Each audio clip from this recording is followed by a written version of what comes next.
Père, nous te bénissons et nous te célébrons pour ta grande bonté, ta majesté, ta fidélité, ta miséricorde et ta compassion. Seigneur, tu es digne de recevoir l'honneur, de recevoir la louange, de recevoir notre adoration, de recevoir notre prosternation. Tu es digne, Père, et personne n'est plus digne que toi. Personne n'est plus digne que toi. Tu es merveilleux, Seigneur. Tu es formidable. Nous voulons te louer et t'adorer, Seigneur. Nous voulons t'exalter et te glorifier pour le privilège que tu nous accordes de nous approcher encore de toi en ce soir. Nous voulons te dire merci pour ce privilège sans pareil. Nous voulons te dire merci pour la grâce sans pareil que tu nous donnes. Nous voulons te dire merci au Roi de gloire parce que ce n'est pas nous qui t'avons choisi, mais c'est toi qui nous as choisis. Seigneur, nous ne méritons pas de nous approcher de toi. Nous ne méritons pas de nous approcher du trône de ta grâce. Nous ne méritons pas, Père, de venir dans ta présence. Mais dans ta grande miséricorde, tu t'es souvenu de nous. Dans ta grande miséricorde éternelle des armées, tu t'es souvenu de notre vie. Seigneur, ce n'est pas nous qui t'avons choisi, mais bien toi qui l'as fait pour nous. Roi de gloire, nous voulons te bénir. Nous voulons te dire merci pour cela. Père éternel, nous te rendons infiniment grâce. Nous te rendons infiniment grâce. Nous te disons infiniment merci, Seigneur des Seigneurs, Prince de paix, le Dieu merveilleux qui a pensé aux hommes que nous sommes, faits de chair et de sang, pour nous appeler des ténèbres vers son admirable lumière. Nous te disons merci, Père, pour ce privilège, car nous sommes, Père éternel, des hommes, et véritablement des hommes, poussière, fait de poussière, Roi de gloire. Mais tu t'es souvenu de cette poussière inutile à laquelle tu as accordé la grâce de s'approcher de toi. Père éternel, sans valeur que nous étions, tu as donné ton Fils Jésus-Christ pour mourir à la croix du calvaire pour nous. Père éternel, nous te bénissons, nous t'exaltons. Nous te disons infiniment merci, Seigneur, parce qu'alors même que nous étions plongés, vautrés dans le mal, dans la haine, dans la fornication, dans toutes les souffrances, Roi de gloire, attachés, liés par le péché, esclaves, Père éternel, de la médisance, de la calomnie, esclaves, Roi de gloire, de la cupidité, de toutes les déesses et des dieux étranges de ce monde, ouvrage des mains des hommes. Père éternel, tu ne nous avais pas laissés, tu ne nous avais pas abandonnés. Alors que nous étions si loin de toi, tu étais si près. Oui, Père, si près que tu nous as saisis par ta main. Si près, Roi de gloire, que tu nous as saisis dans ta grâce, afin, Père, de nous laver et de nous purifier. C'est pourquoi, éternel, quand nous nous approchons de toi encore, Roi de gloire, c'est avec humilité, c'est avec reconnaissance, c'est avec action de grâce, Père éternel, que nous nous abaissons, que nous nous inclinons pour reconnaître que tu es Dieu et qu'il n'y a personne comme toi. Personne ne peut être comparé à toi. Personne ne peut être comparé, Père éternel, à toi. Personne n'a accompli l'œuvre, Père, que toi, tu as accompli pour nous. Père éternel, tu t'es dépouillé pour les enfants que nous sommes. Tu t'es dépouillé, Père éternel, pour les créatures que nous sommes. Tu t'es dépouillé, Père, pour les serviteurs et les servantes que nous sommes. Seigneur, nous n'avons pas demandé cela, mais tu l'as fait pour ton amour immense, car tu nous as aimés le premier. Père, nous te prions et nous te supplions, afin que, en retour, tu nous donnes, que tu nous accordes la grâce de pouvoir t'aimer encore. Accorde-nous la grâce, Père, de pouvoir t'aimer encore. Accorde-nous la grâce éternelle de pouvoir t'aimer encore. De pouvoir t'aimer comme tu nous as aimés, Père. Car de nous-mêmes, par notre intelligence, par notre force, Nous ne pouvons pas le faire. Nous te prions et nous te supplions, Seigneur. Accorde-nous de pouvoir t'aimer. Nous te prions encore, Père éternel. Nous te prions et nous te supplions afin que tu nous donnes un amour véritable les uns pour les autres. Que nous aimions nos frères, que nous aimions nos sœurs d'un amour véritable, d'un amour sincère, d'un amour pur, d'un amour juste et d'un amour digne. Nous te prions et nous te supplions, Père, manifeste-toi, manifeste-toi, Seigneur. Nous avons tant besoin de toi. Nous te prions et nous te supplions, Roi de gloire, Seigneur des seigneurs, bon berger que tu es. Nous te prions et nous te supplions, Père. Manifeste-toi encore. Accorde-nous, Seigneur, ces faveurs imméritées. Accorde-nous, Père, ces faveurs imméritées. Tu es l'alpha et l'oméga, le commencement et la fin, le premier et le dernier, le Seigneur des seigneurs, le prince de paix, le roi de gloire. Père, nous voici encore devant toi. Nous voici encore dans ta présence. Nous voulons nous approcher de toi pour écouter et non pour parler. Père éternel, saisis-toi de ces moments et manifeste encore ta grandeur. Manifeste encore ta présence. Seigneur, nous voulons t'écouter, nous parler. Nous voulons t'écouter encore nous édifier, nous exhorter, nous reprendre même. Roi de gloire, nous te prions et nous te supplions. Toi qui es le Seigneur des armées, le bon berger. Que la gloire, l'honneur et la puissance te soient rendues définitivement, totalement, dès maintenant et pour les siècles des siècles. À toi seul soit la gloire, Père, d'éternité en éternité. C'est dans le saint et le précieux nom de ton Fils, Jésus-Christ, notre Sauveur, que nous avons prié. C'est dans le saint et le puissant nom de ton Fils, Jésus-Christ, notre Sauveur, que nous avons prié. Amen. Nous rendons grâce au Seigneur. Nous rendons grâce au Seigneur. Il y a beaucoup de personnes qui ont des soucis, des difficultés pour pouvoir se connecter. Il y a des difficultés pour pouvoir se connecter à cette grâce, apparemment même à mon bonheur. Il y a eu des difficultés avec la connexion. Je ne sais pas s'il y a quelqu'un qui avait quelque chose à dire avant que nous prenions le sujet. Aujourd'hui, plaise au Seigneur, nous allons prendre les aspects bibliques, voilà, du message de la semaine passée. Mais il y a Jeanne qui a quelque chose à dire. Nous allons donner la parole à ceux qui ont à dire comme ça. Si possible, s'il y a bien sûr du temps, après nous allons... Il n'y a pas la course, donc c'est pas un souci. Jeanne va prendre la parole, ensuite Olive. Donc nous vous écoutons.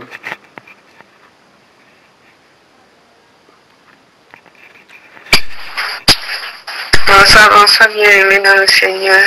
Bonsoir. Shalom à tous. J'espère que nous allons bien par la grâce de Dieu. Bon, je veux juste partager quelque chose qui s'est passé hier avec des collègues au service. Hier, il y avait, du moins comme j'étais de garde hier, il y avait l'infirmier de garde parce que nous étions deux médecins de garde dans le service et il y avait l'infirmier de garde, nous étions deux filles, puis il y avait l'infirmier de garde qui était un homme.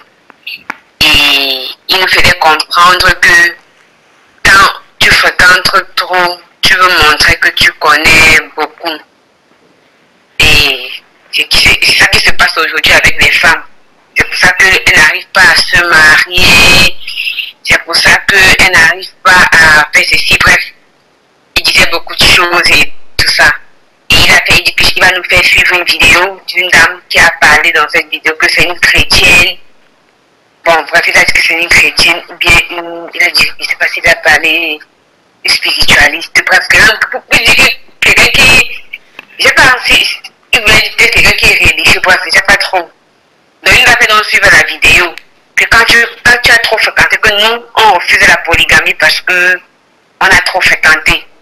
C'est pour ça que nous refusons la polygamie et qui va nous faire suivre. Que quand une femme, si une femme veut se marier, être heureuse, il faut qu'elle décide, elle accepte qu'elle est bête. Si tu commences à vouloir réfléchir trop et tout ça, c'est là où tu ne peux pas te marier parce qu'elle a raconté beaucoup de choses. Et de lui faire suivre la vidéo de cette femme qui était sur un plateau de télé. Et elle expliquait que les gens aujourd'hui, les Africains aujourd'hui, c'est une Africaine. Elle expliquait dans la vidéo que les Africains aujourd'hui ont décidé de copier l'Occident en oubliant nos origines. Que depuis la base, l'homme est appelé à avoir plusieurs femmes. Et que les femmes doivent savoir accepter cela. Que le cœur d'un homme est censé être,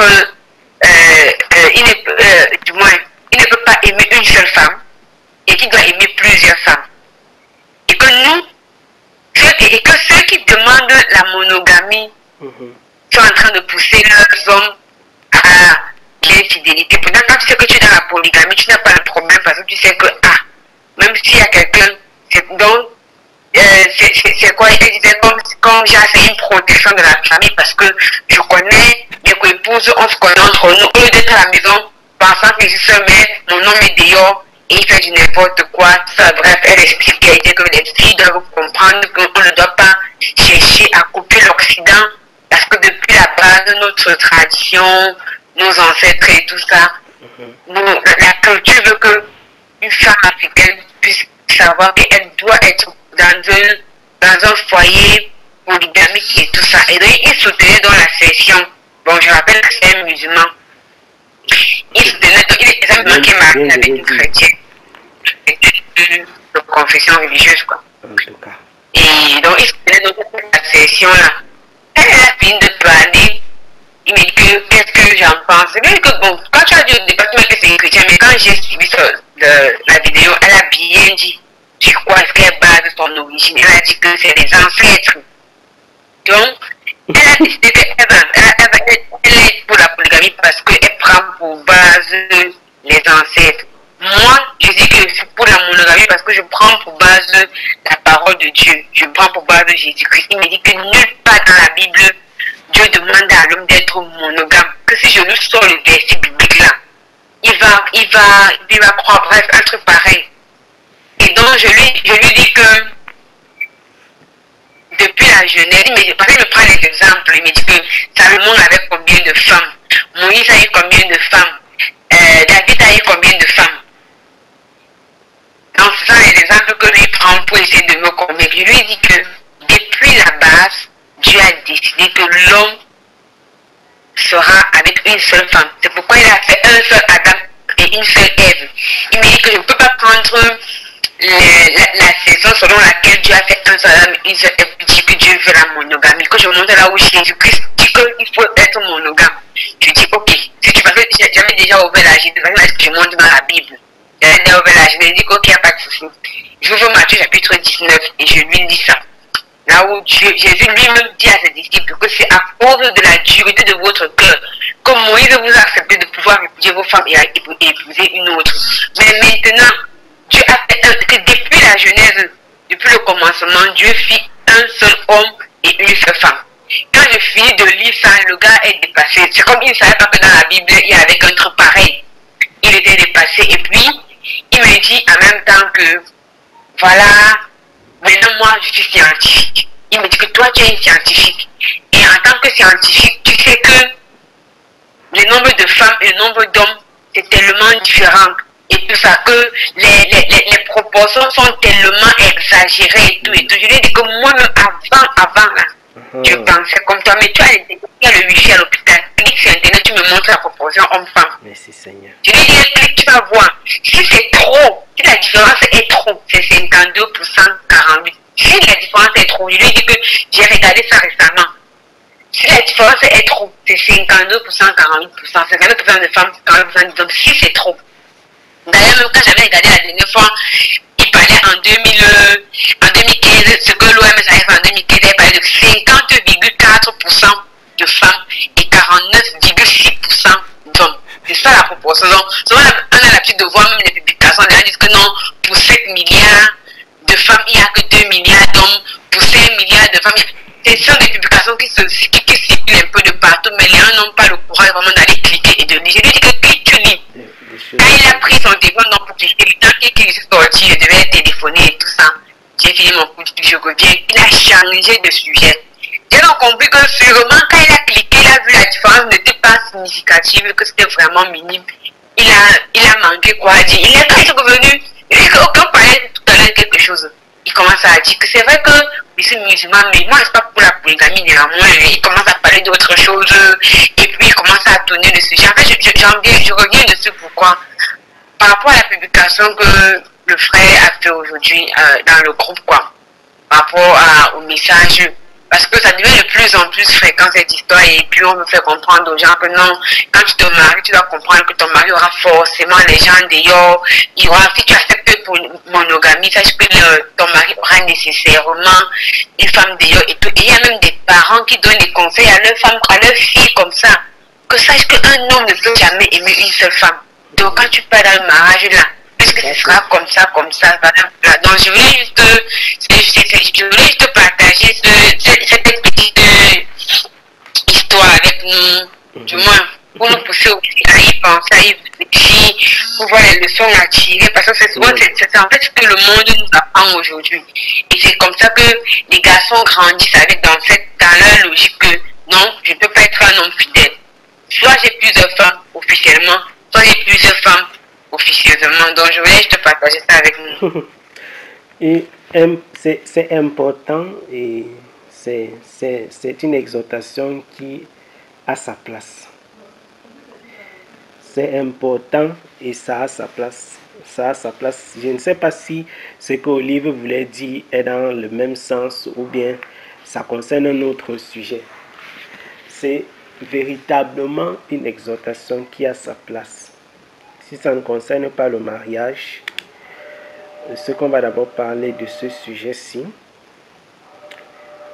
avant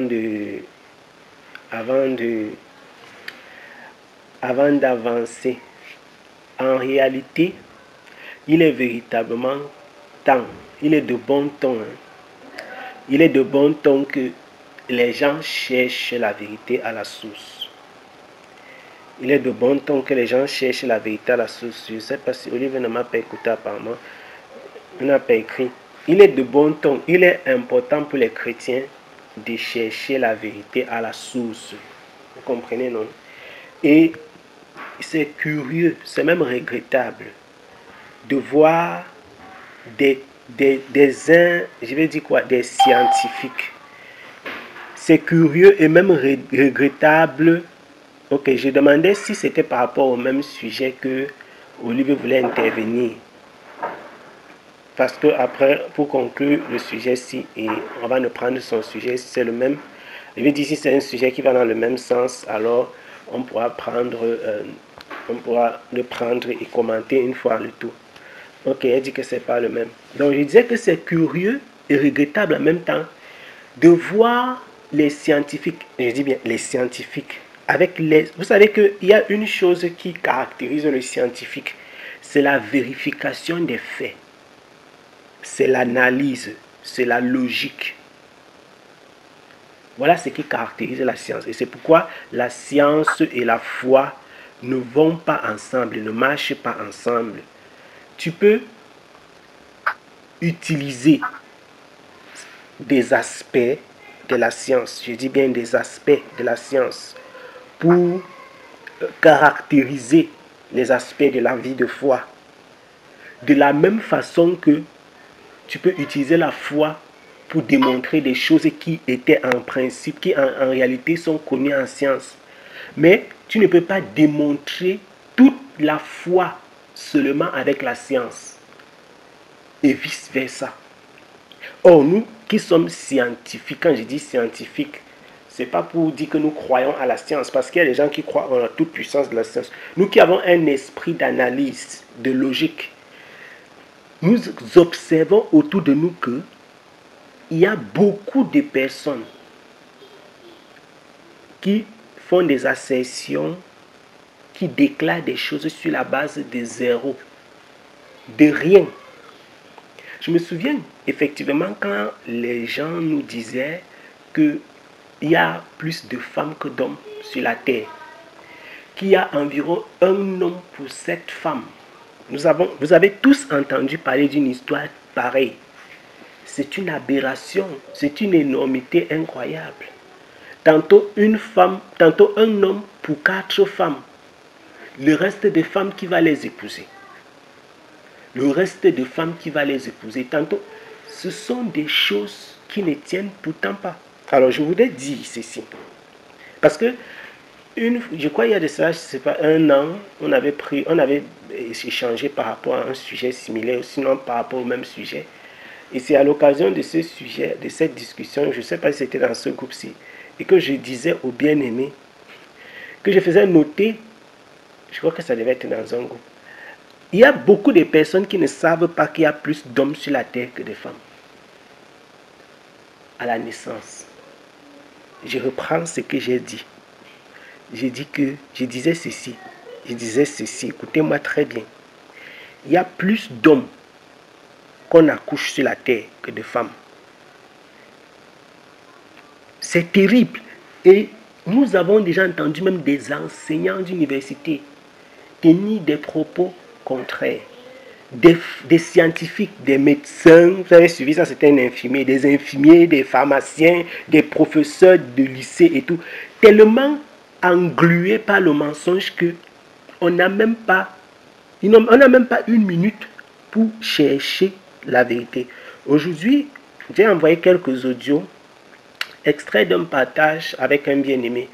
Et avec ce garçon, je l'exhortais par le Seigneur à rechercher la vérité à la source. Ne nous arrêtons pas aux on-dit, au racontage. Il ne faut pas vous arrêter à ce qu'on vous dit. Ne vous arrêtez même pas à ce que le frère Gaël dit. Et vous savez, c'est toujours ce que j'ai dit aux bien-aimés. N'écoutez pas ce que j'ai dit et vous vous arrêtez dessus. Vérifiez par vous-même dans les Écritures, puisque nous parlons de la Bible. Vérifiez par vous-même si je suis en train de vous donner je suis en train de vous donner quelque chose de scientifique. Allez sur Internet, tapez, vérifiez. Donc je dis et je redis ceci. Il y a plus d'hommes qu'on accouche que de femmes sur la terre. Parce que quand on parle du nombre d'hommes et de femmes dans le monde, il faut savoir de quel âge on parle. À la naissance, les hommes sont plus nombreux, légèrement plus nombreux que les femmes. Il est environ la proportion sur le plan global des hommes et des femmes, c'est environ 1,1 en faveur des hommes. C'est-à-dire le nombre d'hommes sur le nombre de femmes, c'est environ 1,1. Maintenant, qu'est-ce qui se passe au fil du temps? Au fil des années, ce qui se passe, c'est que les hommes, au fil des années, écoutez bien, il y a un peu plus d'hommes qui meurent. Mais la proportion des hommes reste supérieure à la proportion des femmes sur l'échelle globale dans le monde entier. Et je vais expliquer rapidement pourquoi.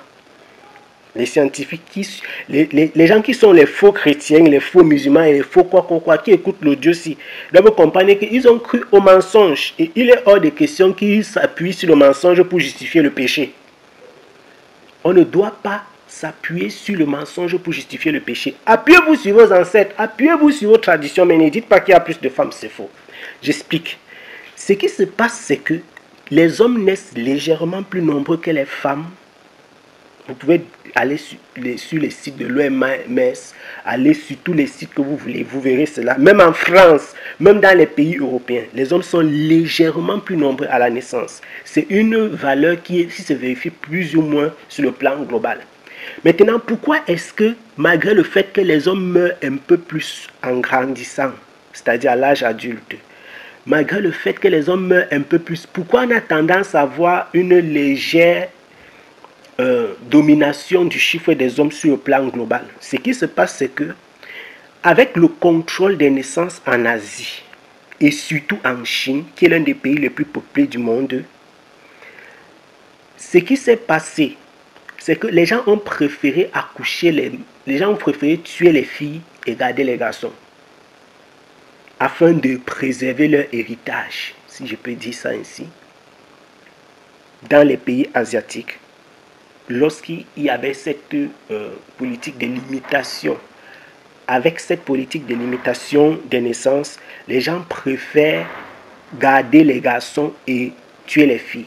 Ce qui fait que dans ces pays-là particulièrement, la Chine en tête, ou alors dans ces zones où cette culture est très ancrée, parce qu'il y a même des parties de l'Inde où cette culture, où avoir les femmes n'est pas véritablement quelque chose que les gens aiment. Dans cette zone où cette culture est fortement ancrée, on a exagérément d'hommes par rapport aux femmes. Donc dans ces endroits-là, vraiment le rapport homme-femme est encore plus creux. C'est-à-dire, il y a l'écart est plus creusé.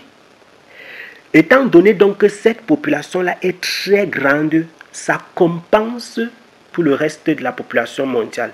Je ne sais pas si vous comprenez plus ou moins de quoi je vais parler. C'est pourquoi sur le plan global, on ne ressent pas la différence. Les hommes qui meurent, parce que les hommes en fait meurent, les hommes adultes meurent plus que les femmes adultes. Et le nombre de personnes âgées qui sont femmes est plus élevé que le nombre de personnes âgées qui sont hommes. Mais si on prend, je dis bien, sur toute l'échelle de toute la Terre, ce que l'on constate, c'est que les hommes et les femmes, les hommes sont légèrement plus nombreux. Et ceci est dû aux pays asiatiques dans lesquels on a privilégié les hommes, l'accouchement des hommes. Et comme ces pays-là ont une grande densité, une grande population, ils ont une grande portion dans la population mondiale, c'est eux qui permettent de maintenir cette légère différence-là. Donc en principe, qu'est-ce que ça veut dire? Sur la Terre, si les hommes-femmes, le rapport c'est presque 1, quelque chose, 1, donc 1, quelque chose à 1 en faveur des hommes. Ça change rarement ce rapport-ci. Le rapport sur le plan global change rarement. Parce que pour que ça change, il faut soit une catastrophe naturelle, il faut soit une guerre.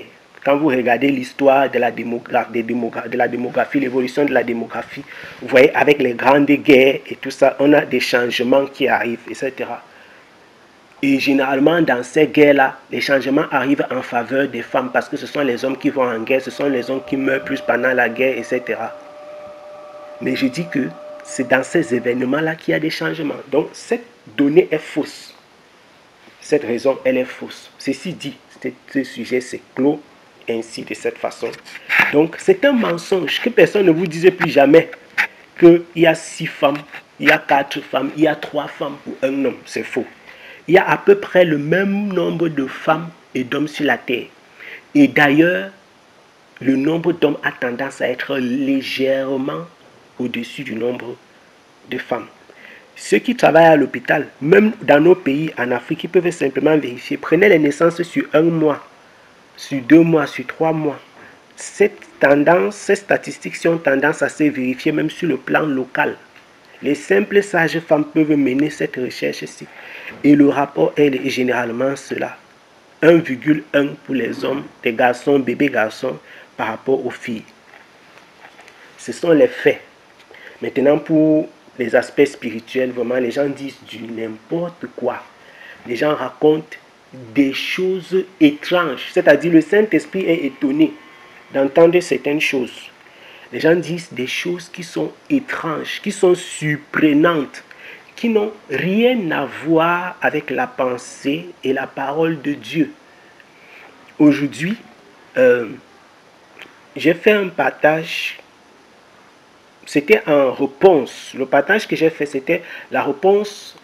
Alors je commentais la publication d'un frère, d'un bien-aimé, et dans laquelle il parlait de la polygamie.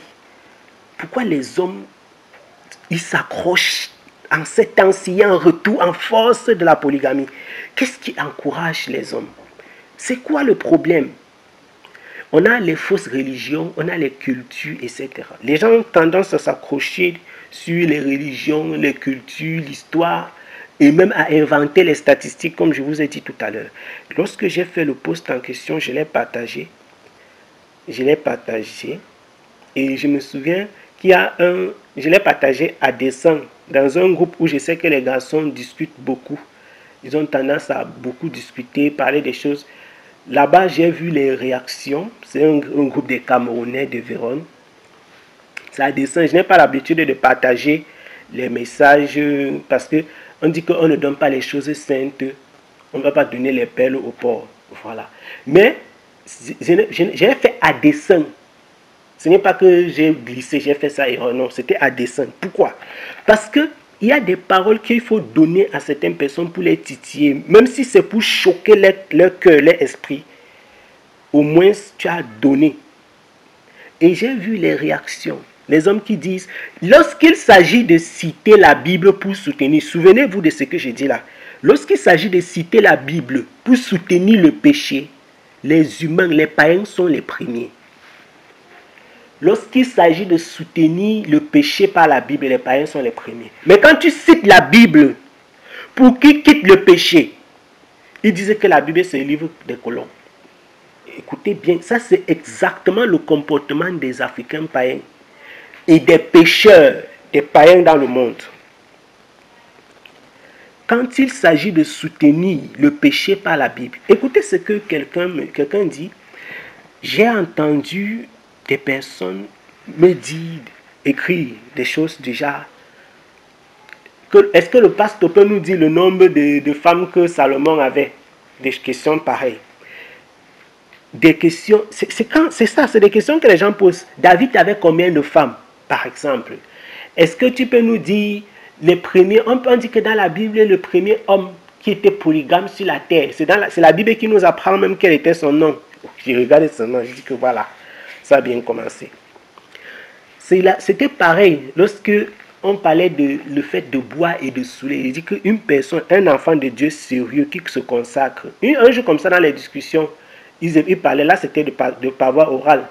Ils ont discuté, je ne sais pas de quoi ils parlaient, ils m'ont demandé que, et toi, qu'est-ce que tu penses? Je leur ai dit que quelqu'un qui se consacre à Dieu ne peut pas être un soulard. Ils ont dit que, n'est-ce pas, l'apôtre Paul dit que Timothée a fait quoi. Ils ne connaissent pas les textes, mais quand c'est pour soutenir le péché, champion du monde. Champion du monde. Je ne sais pas si vous m'écoutez mieux maintenant. Quand c'est pour soutenir le péché, champion du monde. Alors écoutez bien aimé. J'ai dit ceci à ces frères, pas des frères en Christ, ce sont des Camerounais, à ces personnes. Je leur ai dit que dans la Bible, même le suicide, si tu veux te suicider et tu cherches le verset biblique qui demande aux gens de se suicider, demande-moi, je vais te montrer. Il y a tout dans la Bible. Parce que il faut savoir que dans la Bible, il y a tout. La Bible, c'est le recueil de ce qu'on doit faire et de ce qu'on ne doit pas faire. Donc, porter un verset biblique dans la Bible, lire un verset dans la Bible et dire que oups, j'ai lu ça dans la Bible, donc on peut faire.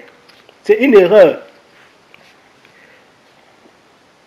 C'est une erreur. C'est une erreur.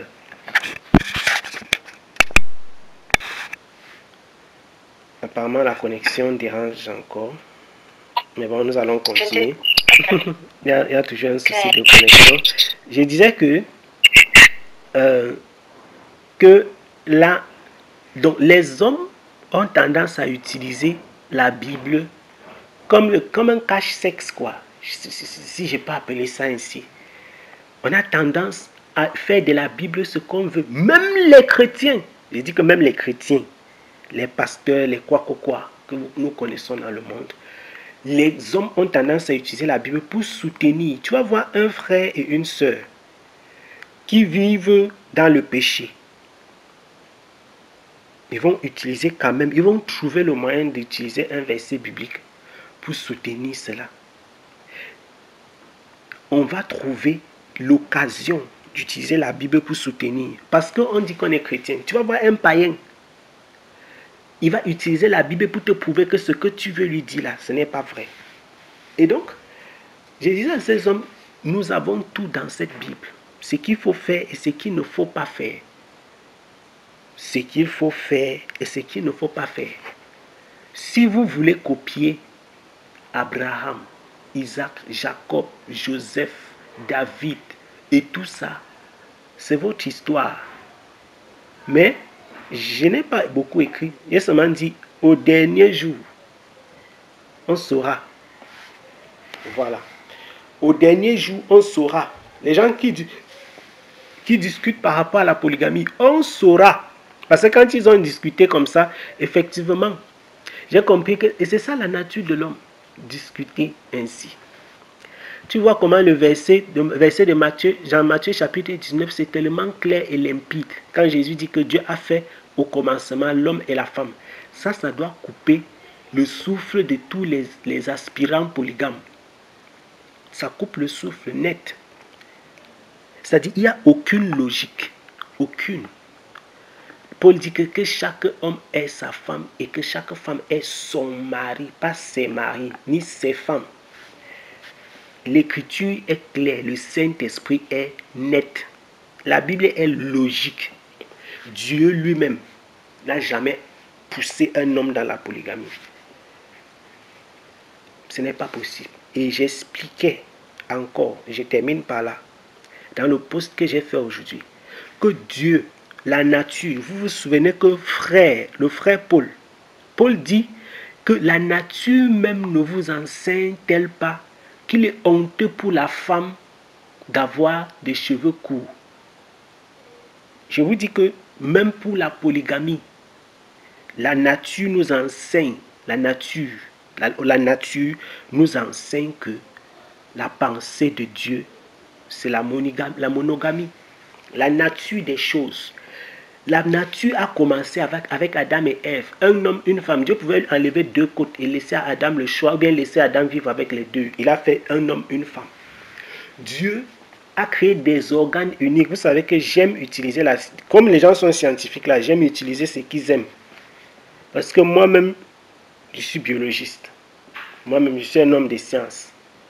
Et donc, ça c'est aussi une grâce que le Seigneur me fait, d'utiliser ces choses pour montrer par la nature, par les choses les plus simples et les plus basiques en fait, que Dieu a tout établi et la nature nous enseigne. Dieu pouvait nous faire deux cœurs et créer un réseau d'artères, de veines et tout ça, que les deux cœurs là utilisent pour alimenter l'organisme. Dieu a fait un seul cœur. Il y a beaucoup d'organes qui sont doubles. Même notre cerveau qu'on a unique a deux hémisphères. On a beaucoup d'organes qui sont doubles. Vous avez des personnes qui sont paralysées d'un côté qui utilisent encore l'autre côté. Parce que le côté opposé du cerveau fonctionne, etc. Je ne vais pas rentrer dans la biologie.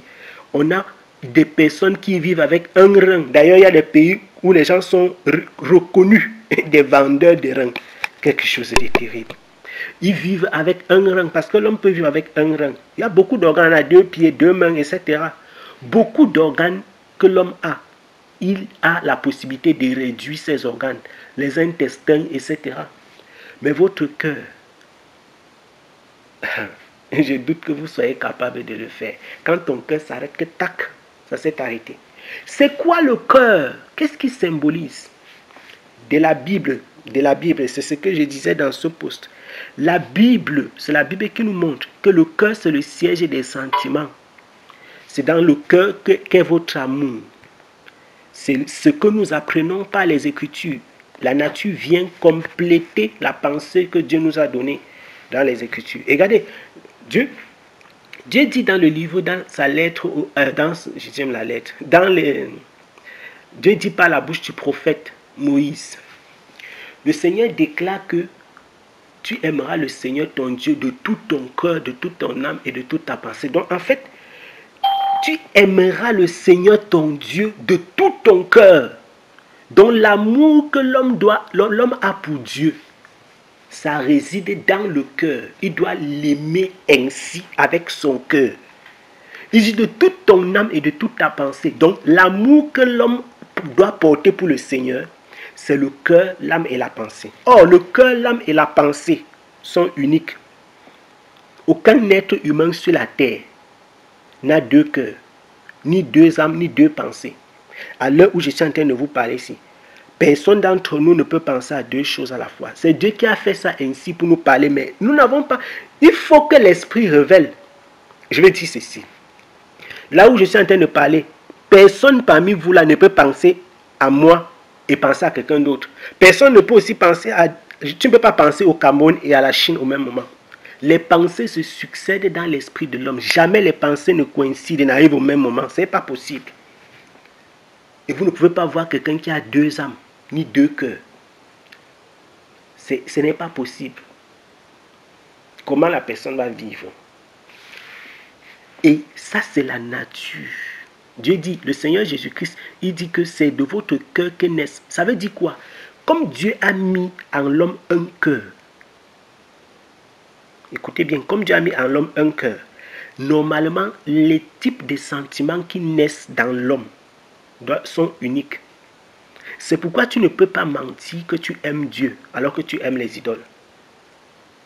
Il y a un type de sentiment qui naît. Il y a une seule qualité de sentiment qui en réalité peut naître en l'homme par rapport à quelque chose. Par rapport à Dieu, par rapport à une femme, par rapport à la vie. Un type de sentiment. Concernant le mariage, nous avons un type, c'est Christ et l'Église.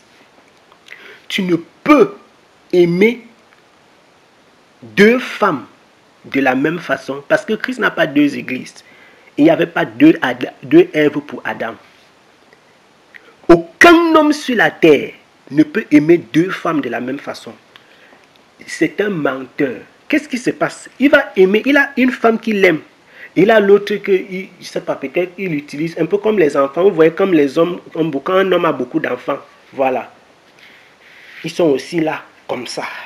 Il est impossible pour un homme que son cœur s'attache à plusieurs femmes. Ce n'est pas possible. Parce que la nature, la façon dont Dieu a fait l'être humain, c'est pour que son cœur s'attache à une chose à la fois. C'est de ça dont il est question. Et concernant le mariage, c'est une impossibilité naturelle. J'ai dit que c'est une impossibilité. Donc, l'être humain qui soutient le mariage polygamique, en réalité, il est en train de montrer que son cœur est déformé. Donc, Satan a déformé son cœur et les sentiments qui résident dans son cœur sont doubles. C'est ça, ça c'est la duplicité. Il n'a plus de sentiments justes, des sentiments naturels. Toutes les personnes qui sont polygames sont ainsi. Soit ils ont véritablement la femme qu'ils aiment et les autres femmes sont comme des servantes et quoi je ne sais. Ou alors, toutes les femmes là qu'ils ont, c'est tout simplement parce qu'ils sont en train de... Ils n'ont pas encore trouvé celle qu'ils aiment vraiment. Donc elles sont aussi là comme ça. Elles tournent autour de lui. Mais personne ne peut dire, tous les gens qui disent que j'aime celle-ci, je t'aime Jeanne, je t'aime telle, je t'aime... Non, tu ne peux pas aimer tout le monde là. C'est pas possible. Ça c'est la nature. Ça c'est la nature.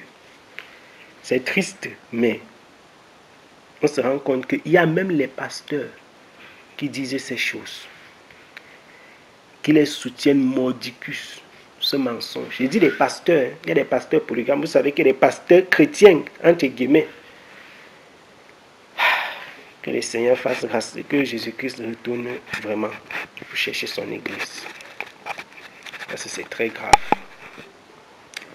C'est très grave. La polygamie, c'est l'une des choses les plus bizarres que Satan a apportées. Vraiment. Et bon, le Seigneur est fidèle. Il garde ses bien-aimés et il les épargne du danger, il les épargne de la séduction, du mal, de l'iniquité. Voilà. Rendons grâce à Dieu vraiment pour cette exhortation. Je prie que les frères comprennent ça. Parce que c'est vraiment un sujet qui est vraiment préoccupant. Il y a des hommes qui ont grandi carrément avec ça dans leur esprit. Vous savez qu'il y a des hommes qui ont grandi avec à cœur qu'un homme ne peut pas être fidèle. Non, un homme ne peut jamais. On dit aux femmes, non, une femme, oh, un homme ne peut jamais être fidèle. Mais de quoi vous parlez? Que le Seigneur aide vraiment. Un homme ne peut pas être fidèle. Un homme ne peut pas avoir une seule femme. Si un homme dit qu'il a une seule femme, c'est qu'il ment. Si une femme dit que... Non, il faut arrêter. C'est n'importe quoi. c'est du mensonge. Ce sont des histoires. Voilà. Que le Seigneur délivre son peuple. Que le Seigneur délivre son peuple. Il y a beaucoup de dangers, d'attaques et de séduction. Mais ce n'est pas la pensée de Dieu pour l'homme, la polygamie. Non. Ce n'est pas la pensée de Dieu pour l'homme. Ce n'est pas la polygamie. Ok. Que le Seigneur nous aide véritablement. Qu'il préserve ses bien-aimés de cette séduction-là.